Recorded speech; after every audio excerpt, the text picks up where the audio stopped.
Hello नमस्कार, मैं ब्रजेश उड़ान में आप सभी का स्वागत करता हूं। दक्षिण अमेरिका महाद्वीप का ये तीसरा लेक्चर होने वाला है आज, और उम्मीद करता हूं आपको प्रीवियस दोनों लेक्चर समझ में आए होंगे। ऐसे लोग जो हमसे जुड़े हैं नए, और वो पहले फर्स्ट और सेकेंड लेक्चर ज़रूर देखें, बिकॉज़ अगर वो पहले का लेक्चर नहीं देखेंगे तो उनको ये तीसरा लेक्चर थोड़ा कम समझ में आएगा।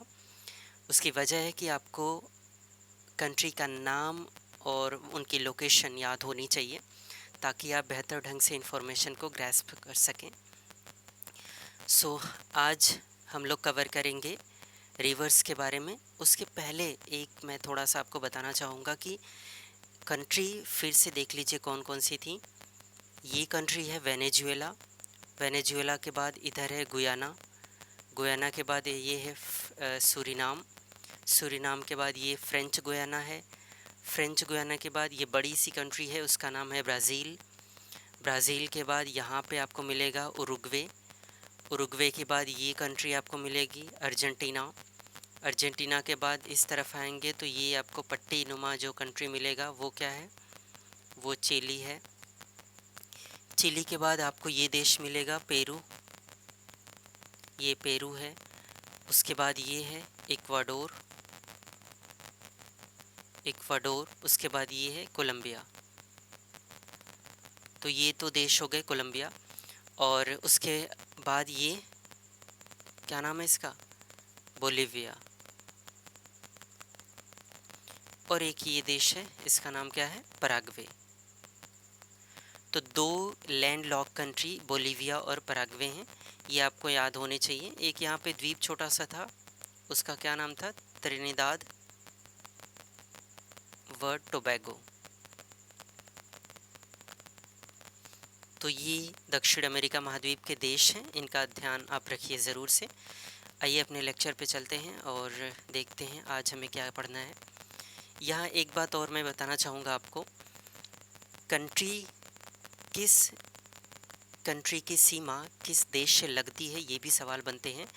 तो एक बार आप ब्राज़ील को देखिए, ये ब्राज़ील है। ब्राज़ील की सीमा सारे देशों से लग रही है। फ्रेंच गुयाना से लग रही है, सूरीनाम से लग रही है, गुयाना से लग रही है, वेनेजुएला से लग रही है, कोलंबिया से लग रही है, पेरू से लग रही है, बोलिविया से लग रही है, पराग्वे से लग रही है, अर्जेंटीना से भी लग रही है इधर, और ये उरुग्वे से लग रही है। ब्राज़ील की सीमा से दो देश अपनी बाउंड्री शेयर नहीं कर रहे हैं, वो है, एक है इक्वाडोर जो अपनी बाउंड्री ब्राज़ील के साथ शेयर नहीं करता है, दूसरा है चिली, ये भी अपनी बाउंड्री ब्राज़ील के साथ शेयर नहीं करता है। और ये एक द्वीप है, ये तो द्वीप है, तो ऑलरेडी ये ऑब्वियस सी बात है कि वो अपनी बाउंड्री साझा नहीं करेगा ब्राज़ील के साथ। ये सारे देशों की बाउंड्री किस देश की सीमा किससे लगती है, ये आपको पता होना चाहिए, क्योंकि एग्ज़ाम में इसको लेके सवाल बन जाते हैं। जैसे आप देखो, बोलिविया की सीमा किन से लग रही है, बोलिविया की सीमा ब्राज़ील से लग रही है, इधर पराग्वे से लग रही है, इधर चिली से लग रही है, इधर अर्जेंटीना से, और ये पराग्वे से। तो बोलिविया की सीमा किन देशों से लगती है, ये बहुत ख़ास है। इक्वाडोर की सीमा पूछ लेते हैं किससे किससे लगती है, तो इक्वाडोर की सीमा देखिए किससे लग रही है, कोलंबिया से लग रही है, और किससे लग रही है, पेरू से लग रही है। तो इक्वाडोर की सीमा सिर्फ दो देशों से लगती है, कोलंबिया और पेरू। तो ऐसे सवाल आपके दिमाग में आने चाहिए कि जब भी आप मैप को निहारें उस समय आप ये सोच के देखें कि किस देश की सीमा किससे लग रही है, क्योंकि एग्ज़ाम में सवाल आपसे कभी भी कैसा भी पूछ लेंगे। उरुग्वे की सीमा देखिए किससे लग रही है, ब्राज़ील से लग रही है और अर्जेंटीना से लग रही है। तो बेसिकली मैं ये बताना आपसे चाहता था कि कंट्री की बाउंड्री किससे शेयर होती है, इस पे भी सवाल बनते हैं कि किस देश की सीमा किससे लगती है। तो जब भी आप मैप को देखें, दिमाग में इस सवाल के भी जवाब ढूंढने की कोशिश करें कि किसकी सीमा किससे साझा हो रही है। अब अपने मैप पे चलते हैं कि जो हमें आज स्टडी करना है। यहाँ तक हमने कर लिया था। आज हमें करना है दक्षिण अमेरिका महाद्वीप की नदियों के बारे में और कुछ अन्य विशेषताओं के बारे में। Let's begin. ये नदियों और रिवर्स हैं, नदियाँ दक्षिण अमेरिका महाद्वीप की। तो पहली नदी जो हम देख रहे हैं वो ये है, यहाँ पे ये आप देख रहे हैं रिवर ये। और ये देखिए कहाँ से निकल रही है। आपको ये पर्वत श्रृंखला याद है कौन सी है? ये पर्वत श्रृंखला क्या नाम है इसका? ये पर्वत श्रृंखला है एंडीज पर्वत श्रृंखला। और एंडीज विश्व की सबसे लंबी पर्वत श्रृंखला है। इसी के जो पूर्वी इसका हिस्सा है, पूर्वी जो ढाल है, उसी से एक नदी निकल रही है जो इक्वाडोर से निकलती है, उसके बाद पेरू में एंटर करती है, उसके बाद ब्राज़ील में एंटर कर जाती है। और इस नदी का नाम क्या है? इस नदी का नाम है अमेज़न नदी। यहाँ पे लिखा हुआ है अमेज़न नदी। और इस नदी की विशेषता क्या है? इस नदी की विशेषता है अपवाह की दृष्टि से विश्व की सबसे बड़ी नदी है और विश्व की दूसरी सबसे लंबी नदी है। क्योंकि अगर आपको याद हो कि विश्व की सबसे लंबी नदी कौन सी है, अगर आपसे कभी पूछ ले कि विश्व की सबसे लंबी नदी कौन सी है, तो विश्व की सबसे लंबी नदी है नील नदी, जो अफ्रीका महाद्वीप में प्रवाहित होती है। इस नदी के बारे में आगे हम पढ़ेंगे जब अफ्रीका कॉन्टिनेंट पढ़ रहे होंगे तब। लेकिन यहाँ पे क्योंकि विश्व की दूसरी सबसे लंबी नदी के बारे में है, तो ऑब्वियस सी बात है कि आपके मन में एक सवाल आएगा कि तो पहली कौन सी है। तो दिमाग आपका ढूंढे ना, इसके लिए मैंने बता दिया है कि दिमाग आपका इधर उधर ना हो। तो अपवाह की दृष्टि से विश्व की सबसे बड़ी नदी का मतलब ये है कि इस नदी का जो बेसिन है, ये पूरा इलाका जो है, ये आपको दिख रहा है, ये इसकी सहायक नदियों के साथ का पूरा जो क्षेत्र है ना, ये इन सबको मिला के बोलते हैं कि ये बड़ी नदी है, क्योंकि इसका बेसिन बहुत बड़ा है। तो इस वजह से क्या है कि आपसे बेसिन, क्योंकि इसका बड़ा है, तो उसी को लेके एक सवाल बन जाता है कि विश्व की सबसे बड़ी नदी कौन सी है। तो बड़ी नदी पूछें तब भी अमेज़न नदी है, अपवाह की दृष्टि से बोले तब भी अमेज़न नदी है। तो विश्व की सबसे बड़ी नदी या अपवाह दृष्टि से सबसे बड़ी नदी अमेज़न नदी दक्षिण अमेरिका महाद्वीप में प्रवाहित होती है। अधिकांशतः भाग इसका आपको ब्राज़ील में नज़र आएगा। तो विश्व की दूसरी सबसे लंबी नदी है। अब आप देखिए कि इसका मुहाना कहाँ है। अच्छा, एक चीज़ और, नदी निकल कहाँ से रही है? यहाँ से एंडीज पर्वत श्रृंखला से निकल रही है। इसका मतलब इसकी डायरेक्शन ये है, ऐसे जा रही है। और ये आप देख रहे हैं ये रास्ता इसका है, और यहाँ पे इसका मुहाना है। मतलब ये नदी गिर कहाँ रही है? इस नदी का मुहाना है अटलांटिक महासागर में। तो अटलांटिक महासागर में इसका मुहाना है अटलांटिक महासागर। क्योंकि एग्ज़ाम में सवाल आता है कि ब्राज़ील नदी का अमेज़न नदी का मुहाना किस महासागर में है? तो अमेज़न नदी का मुहाना अटलांटिक महासागर में है। और जहाँ पे अमेज़न नदी का मुहाना है, उसी की ऊपर से एक काल्पनिक रेखा जिसका नाम है विषुवत रेखा, वो इसी के मुहाने से होकर गुजरती है। और अगर विषुवत रेखा का नाम आया है तो आप मुझे बताएंगे कि विषुवत रेखा किन किन देशों से गुजरती है। पहला देश क्रम से, पहला इक्वाडोर, उसके बाद यहाँ पे था ना इक्वाडोर, ये इक्वाडोर, उसके बाद ऊपर कोलंबिया, उसके बाद ब्राज़ील में एंटर करती है ये विषुवत रेखा।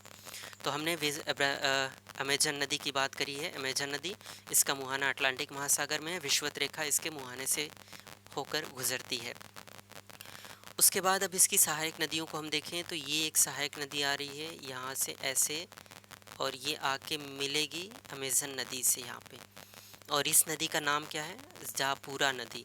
यहाँ पे लिखा हुआ है जापूरा नदी। यहाँ पे आप चाहें तो मैं लिख देता हूँ, इसका नाम है जापूरा नदी। और इस बात का भी ध्यान रखना है आपको कि ये राइट ट्रिब्यूटरी है या लेफ़्ट ट्रिब्यूटरी है। देखिए, अगर आपको पता करना हो कि कौन सी नदी का बायां हिस्सा है, कौन सा दायां है, आप उसमें खड़े हो जाइए, उसके प्रवाह की दिशा की तरफ मुँह करके खड़े हो जाइए। आपका लेफ़्ट नदी का लेफ़्ट हो जाएगा, आपका राइट नदी का राइट हो जाएगा। तो जैसे मान लीजिए नदी इधर जा रही है, और अगर हम अपना चेहरा इधर कर लें इसकी दिशा में, तो मेरा लेफ़्ट हो जाएगा इस साइड। मतलब ये नदी का लेफ़्ट है, ये वाला हिस्सा। तो जो भी नदियाँ इधर से आ रही हैं वो लेफ़्ट साइड से जुड़ रही हैं, और जो नदियाँ इधर से जाएंगी वो राइट साइड से मिलेंगी। तो जापूरा नदी पहली। दूसरी नदी यहाँ से देखिए ये है, और ये कौन सी नदी है? निग्रो नदी। तो निग्रो नदी मिल रही है, और जहाँ पे निग्रो नदी मिलती है वहीं पर एक शहर है। उस शहर का नाम क्या है? मानोस शहर। होता क्या है कि अमेज़न के ये जंगल हैं, यहाँ पे इस पूरे इलाके में अमेज़न के जंगल आपको मिलेंगे, और उसमें रबड़ की खेती बहुत ज़्यादा होती है। तो अलग अलग जगहों से नदियों के माध्यम से रबड़ इकट्ठा करके इसी नदी के माध्यम से यही मानोस शहर में क्या करते हैं? एकत्र करते हैं। पहले हर जगह से इकट्ठा करके इस मानोस शहर में एकत्र कर लेंगे, उसके बाद दोबारा अमेज़न नदी के माध्यम से ही ये ले आते हैं यहाँ पे बंदरगाह पे। तो यहाँ एक बंदरगाह आपको हम आगे बताएंगे आपको, उसका नाम है बेलेम। उस बंदरगाह का नाम क्या है? बेलम बंदरगाह।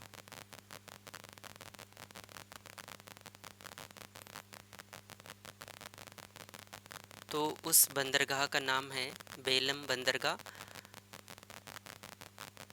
और वहीं से क्या करते हैं, यहीं पर बंदरगाह पर ले आके इकट्ठा करते हैं, उसके बाद रबड़ का निर्यात हो जाता है।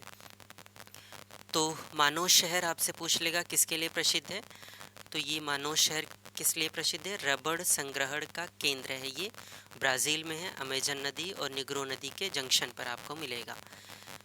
ये तो हो गई दो लेफ्ट ट्रिब्यूटरी, और राइट ट्रिब्यूटरी में आप देखिए इंडीज़ पर्वत श्रृंखला से पेरू से निकलती है नदी, और ये जाके मिलती है अमेजन नदी से। इस नदी का नाम क्या है? पुरुष नदी।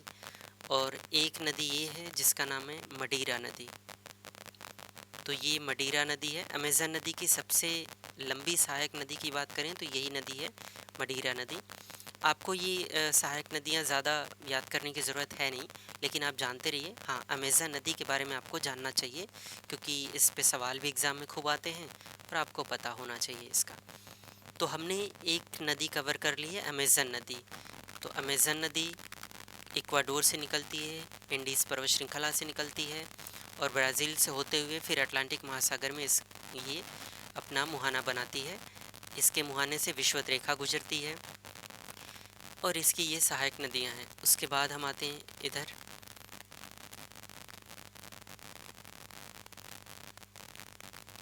ये एक नदी है, देखिए यहाँ ये, और इसकी दिशा इस तरफ है।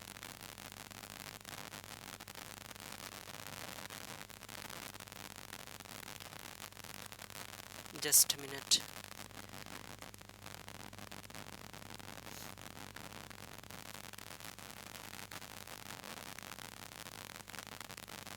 यस, ठीक है। अब यहाँ पे हम देखें, ये एक नदी है, और ये नदी पेन तो चलिए, ओके, ये नदी है, और ये जाके गिरती कहाँ पे है?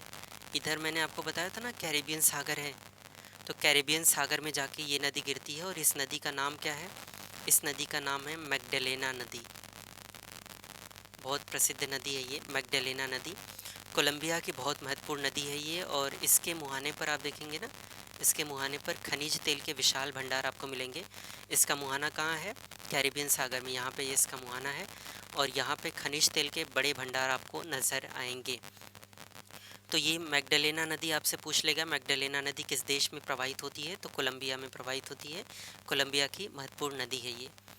उसके बाद इंडीज़ पर्वत श्रृंखला से ही एक नदी यहाँ पे हम देख रहे हैं निकल रही है, और ये जा रही है, ये भी जा रही है, कैरिबियन सागर में ही इसका मुहाना है, और इस नदी का नाम है ओरिनिको नदी। यहाँ पे लिखा हुआ है ओरिनिको नदी। इसी ओरिनिको नदी में एक सहायक नदी, ये आप देख रहे हैं, ये जाके सहायक नदी एक जुड़ रही है, यहाँ मिल गई, उसका नाम है कैरो नदी।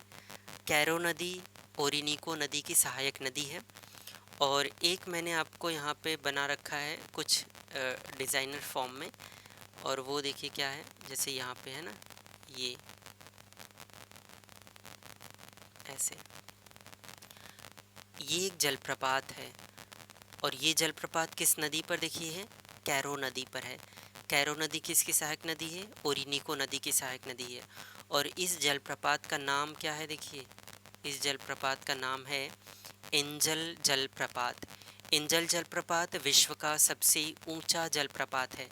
बहुत एग्ज़ाम में प्रश्न पूछते हैं, ये एग्ज़ाम जो भी एग्ज़ाम होते हैं उसमें खूब सवाल आता है ये, कि विश्व का सबसे ऊंचा जलप्रपात कौन है, तो एंजल जलप्रपात है, किस देश में है? ये देश देखिए कौन सा है, वेनेजुएला। तो वेनेजुएला में विश्व का सबसे ऊंचा जलप्रपात मिलेगा, उसका नाम क्या है? एंजल जलप्रपात।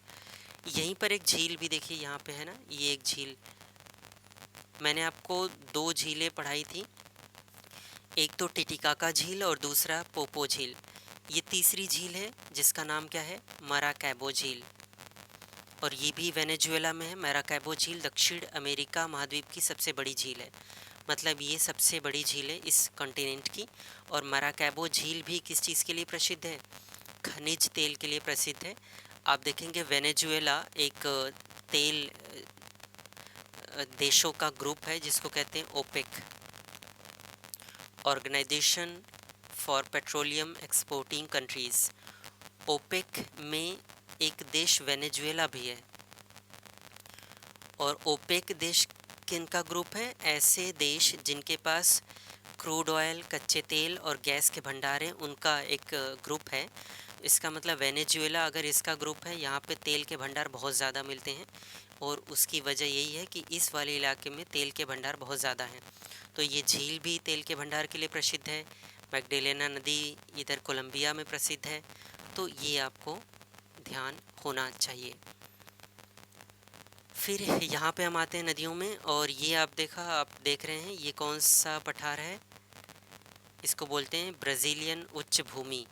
और ब्राज़ीलियन उच्च भूमि से एक नदी निकलती है, ये नदी निकल रही है और इसकी दिशा ये है।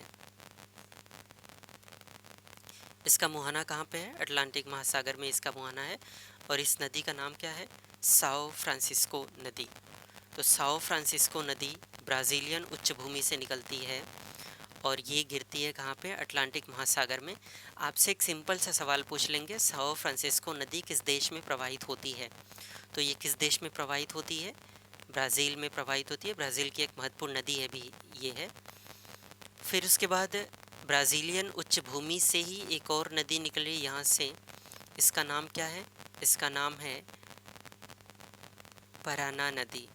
ये देखिए यहाँ से निकल रही है और इसका नाम क्या है? पराना नदी। तो ये है पराना नदी। और पराना नदी जब आगे बढ़ रही है तो यहीं पर देख रहे हैं आप, जब ब्राज़ील से ये पराग्वे में एंटर कर रही है, उसी समय इसमें एक बांध बनाया गया है। उस बांध का नाम देखिए क्या है? उस बांध का नाम है ये, यहाँ पे बांध बना हुआ है, और ये बांध किसकी सीमा पर है? ब्राज़ील और पराग्वे की सीमा पर है। बांध का नाम क्या है? इतेपू बांध परियोजना। इतेपू बांध परियोजना किस नदी पर है? पराना नदी पर है। किन दो देशों की सीमा पर है? ब्राज़ील और पराग्वे की सीमा पर है। फिर हम देखते हैं कि पराना नदी से एक और सहायक नदी आके मिल रही है, ये,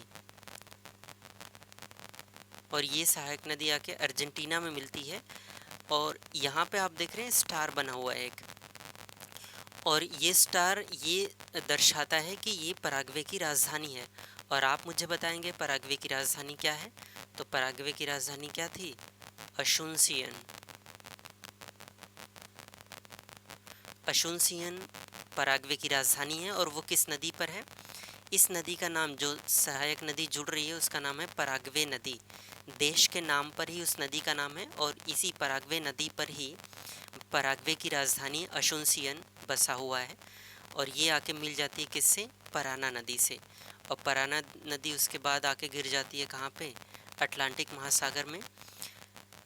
यहाँ पे लिखा हुआ है रियो डी प्लाटा। देखिए क्या है ना कि ये जो वाटर बॉडी यहाँ पे खाड़ी है, ओवरऑल तो हम देख रहे हैं कि अटलांटिक महासागर है, लेकिन ये छोटी छोटी खाड़ियाँ हैं, यहाँ पे, यहाँ पे, यहाँ पे, ये, और इसी खाड़ी को क्या बोलते हैं? Rio de प्लाटा। तो आपसे पूछ लेगा कभी कि पराना नदी कहाँ पे गिरती है, या उसका मुहाना कहाँ पे है? तो रियो डी प्लाटा में है। वैसे अगर बड़े ऑप्शन में रहेगा तो अटलांटिक महासागर रहेगा, अगर ये अटलांटिक महासागर नहीं रहेगा तो फिर रियो डी प्लाटा रहेगा। तो आपको वो याद रखना पड़ेगा। उसके बाद देखिए ये ब्राज़ील से एक और नदी निकल रही है, और ब्राज़ील से जब ये नदी निकलती है तो फिर यहाँ ब्राज़ील ख़त्म हो रहा है और यहाँ से अर्जेंटीना शुरू हो रहा है। तो कुछ देर तक तो ब्राज़ील और अर्जेंटीना की सीमा पर चलती है ये नदी। उसके बाद यहाँ से उरुग्वे शुरू हो जाता है, तो कुछ देर तक अर्जेंटीना और उरुग्वे की सीमा पर प्रवाहित होती है। उसके बाद ये भी नदी इसी रियो डी प्लाटा में आकर गिर जाती है। तो हमने इन 3 नदियों की बात करी है। पराना नदी के बारे में, जो ब्राज़ीलियन उच्चभूमि से निकलती है, फिर ब्राज़ील से होते हुए पराग्वे में, पराग्वे से फिर अर्जेंटीना में, उसके बाद रियो डी प्लाटा में गिर जाती है। पराना नदी पर एक बांध है, इतेपू बांध परियोजना बन चुकी है, और ये दोनों ब्राज़ील और पराग्वे की सीमा पर है।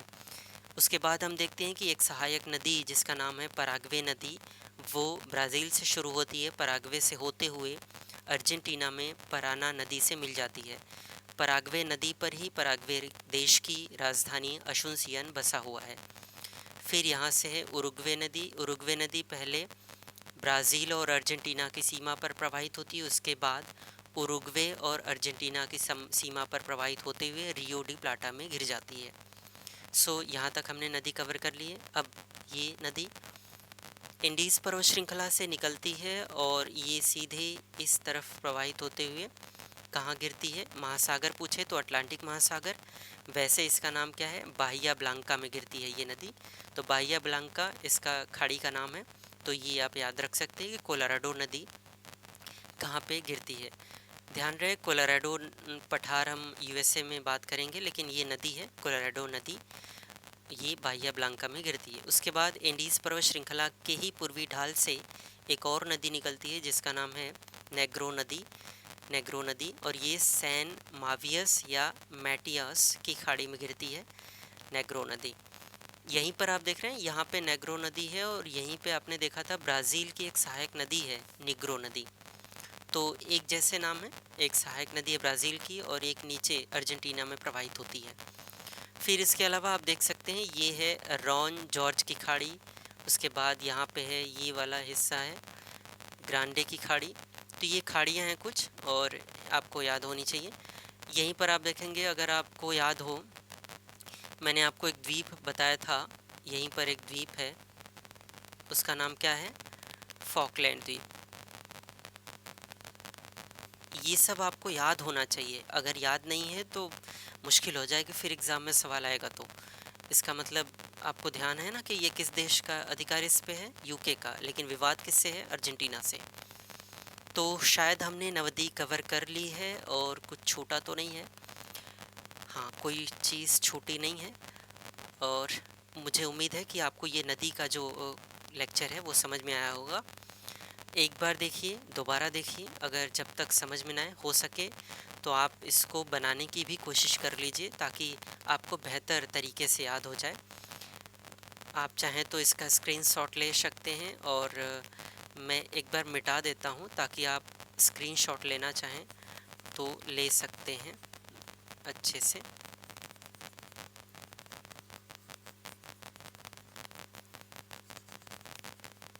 तो एक बार मैं जल्दी से आपको बता देता हूँ क्या क्या हमने पढ़ा है इसमें।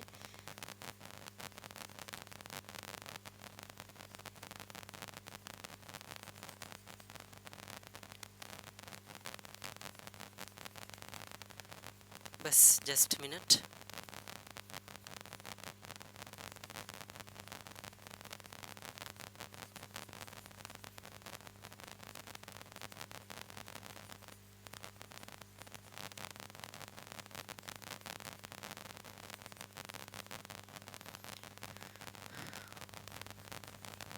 ओके, इतने से हम काम चला लेते हैं अपना।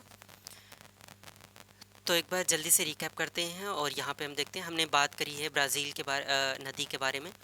यहाँ से एक नदी निकलती है जिसका नाम है अमेज़न नदी। इंडीज पर्वत श्रृंखला से इक्वाडोर से निकलती है, कोलंबिया में इक्वाडोर से फिर पेरू में जाती है, उसके बाद ये ब्राज़ील में प्रवेश कर जाती है। अमेज़न नदी विश्व की सबसे बड़ी नदी है, दूसरी सबसे लंबी नदी है। अमेज़न नदी का मुहाना विषुवत रेखा पर पड़ता है। अमेज़न से लेफ़्ट में जो नदियाँ आके मिलती हैं उसमें एक नदी है जापुरा नदी, और दूसरी है नेग्रो नदी। नेग्रो नदी जहाँ पे मिलती है उस जंक्शन पे एक शहर है जिसका नाम है मानोस शहर।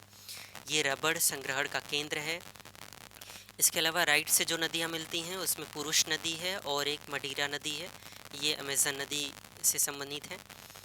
यहाँ पे हम देख रहे हैं, यहाँ पे है मैग्डलेना नदी, कोलंबिया की महत्वपूर्ण नदी है और किसके लिए प्रसिद्ध है? खनिज तेल के लिए प्रसिद्ध है। ओरिनीको नदी है, उसके बाद ये कोलंबिया से निकलती है और वेनेजुएला में प्रवेश करती है, ये कैरिबियन सागर में गिरती है। ओरिनीको नदी की एक सहायक नदी है कैरो नदी, और कैरो नदी यहाँ पे आके मिल जाती है। कैरो नदी पर ही एक जलप्रपात बना हुआ है जिसका नाम क्या है? एंजल जलप्रपात, विश्व का सबसे ऊंचा जलप्रपात है। और यहाँ पे एक झील आपको दिख रही है वेनेजुएला में, माराकैबो झील, दक्षिण अमेरिका महाद्वीप का ये सबसे बड़ी झील है। तो ये इन्फॉर्मेशन, इसके अलावा हम यहाँ देख रहे हैं सैन फ्रांसिस्को नदी ब्राज़ीलियन उच्च भूमि से निकलती है, अटलांटिक महासागर में गिरती है। पराना नदी, इतेपू बांध, दोनों की सीमा पर, ब्राज़ील और पराग्वे की सीमा पर है। पराग्वे नदी पराना नदी की सहायक नदी है और पराग्वे नदी पर ही पराग्वे की राजधानी अशुनसियान बसा हुआ है। उरुग्वे नदी पहले ब्राज़ील अर्जेंटीना की सीमा पर प्रवाहित होती है, उसके बाद उरुग्वे और अर्जेंटीना की सीमा पर प्रवाहित होते हुए रियो डी प्लांटा में गिर जाती है। कोलोराडो नदी बाहिया ब्लांका में गिरती है और नेग्रो नदी सैन मावियस या मैटियस की खाड़ी में गिर जाती है। और ये थे आज का हमारा लेक्चर और नदियों के बारे में हमने बात करी है। उम्मीद है आपको ये समझ में आया होगा। और कुछ और बातें, जैसे कि आप चैनल को सब्सक्राइब करिए, उसका बेल आइकन भी बजा दीजिए ताकि जब भी लेक्चर आए तो आपको नोटिफिकेशन तुरंत पहुँचे। साथ में अपने फ्रेंड्स को भी ये शेयर करिए और उनसे भी सब्सक्राइब करने के लिए बोलिए ताकि उनके पास भी इन्फॉर्मेशन, अच्छी चीज़ें पहुँचती रहें। और लेक्चर देखिए ज़रूर, है ना। मानता हूँ कि ये लेक्चर मुश्किल होते हैं, रील्स से तो कम से कम मुश्किल ही है। रील्स में तो आपको आनंद आता है देखने में, सिर्फ स्क्रॉल करते जाना है और म्यूज़िक या जो भी चीज़ें हैं वो आपको दिखती चली जाएंगी। यहाँ पे आपको थोड़ा सा दिमाग लगाना पड़ता है, तो दिमाग उतना स्थिर रहता नहीं है ना, मन है ना भागने की कोशिश करता है, कठिन चीज़ों से बचने की कोशिश करता है। तो ऐसा ना करिए, एक बार देख लीजिए, नोट्स बना लीजिए, उसके बाद अपना खुद से रिवाइज़ करते रहिए। रील्स भी देखते रहिएगा लेकिन क्लासेस करते रहिए। ओके, सो सब्सक्राइब ज़रूर करवाइए। Thank you very much, that's all for today.